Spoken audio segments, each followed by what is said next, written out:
Well, ladies and gentlemen, and we're back with 10 Minutes With, and it's actually 10 Minutes With Rebecca Thompson. From which country? Here in the United States, Las Vegas, Nevada. The United States. We're here at the exhibitor show, and it's actually quite funny that we are so late with the US because there's so much to talk about. Just a few things on your personal background. Where do you work?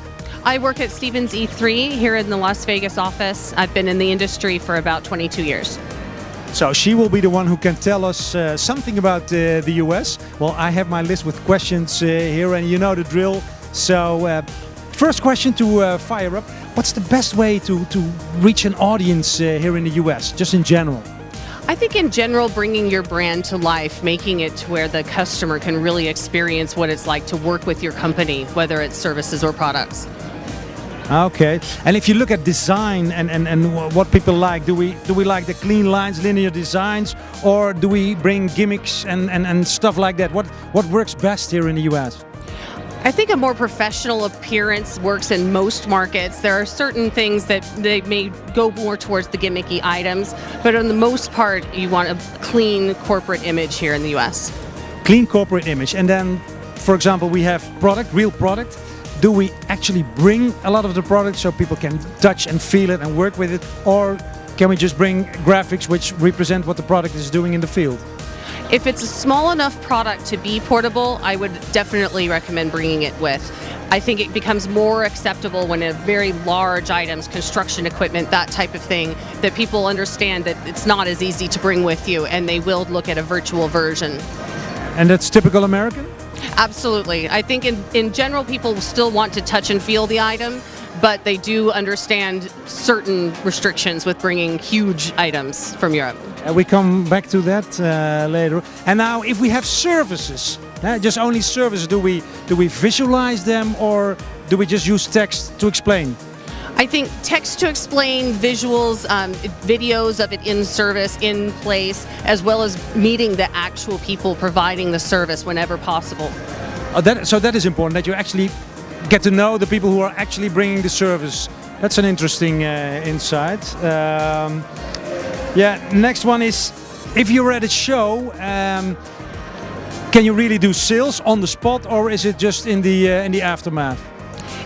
For the most part here in the US, we don't really write orders at shows. Again, it depends on the industry, but for the most part, it's more collecting the information and following up afterwards.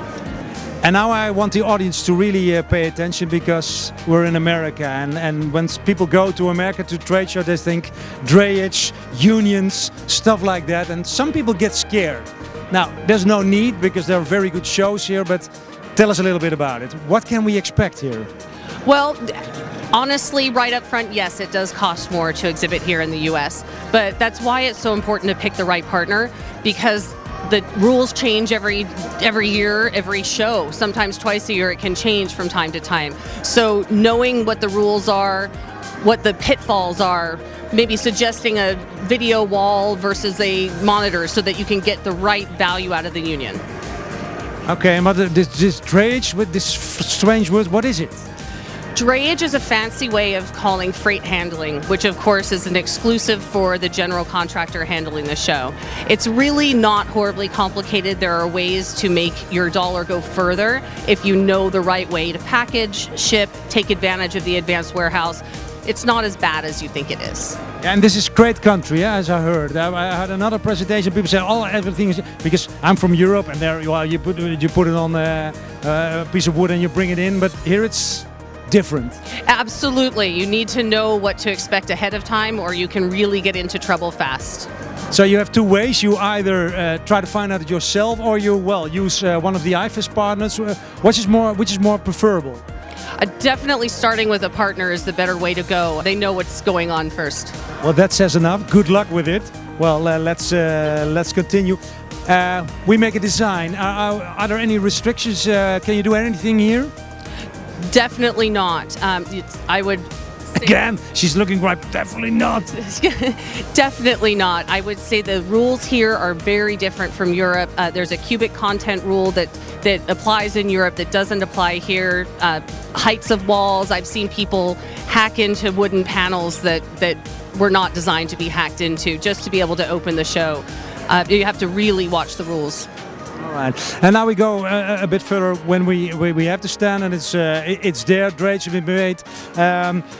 Do we have greeters in the booth, or do we have any other hospitality? What works best to attract the typical American audience?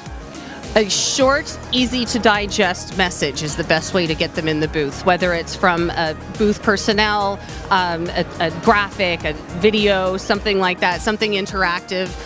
We Americans have a short attention span, so you need to grab them quick. Grab them quick, and then do you give them a quick coffee or soda? I mean, coming from Europe, you see a lot of baristas and preparing. We have sushi bars and stuff like that. How is it here? That is not as common. I think a lot of it is cost-wise, but also just culturally, they want to get in, find out what you have, get out, and move on to the next one. They'll go get lunch somewhere else. Okay, well, that's a real difference because in Europe you sometimes see people offering real dinners or lunches, so that's a different. Now, how do we pay here? I mean, in the end, someone has to be paid by credit card, cash. What can people expect when they come to the US? Generally, people want credit cards, or at least as a backup. The contractors have been getting better and easier to work with on wire transfers and things that work better for foreign companies. But in general, you need to have a credit card that will back up your charges at the end. Otherwise, you can't get your freight bill at the end. So you have a high limit, because otherwise you're in jeopardy? Absolutely, high limit or no limit is the best. Rebecca, any final remarks? Because we come at the end of my questions. Any final remarks on exhibiting in the US? Don't be scared. Come on over and experience what it is to be an exhibitor here in the US. It's not that scary. We can help you. Well, it's not scary, and it's also not scary to watch our 10 Minutes With series.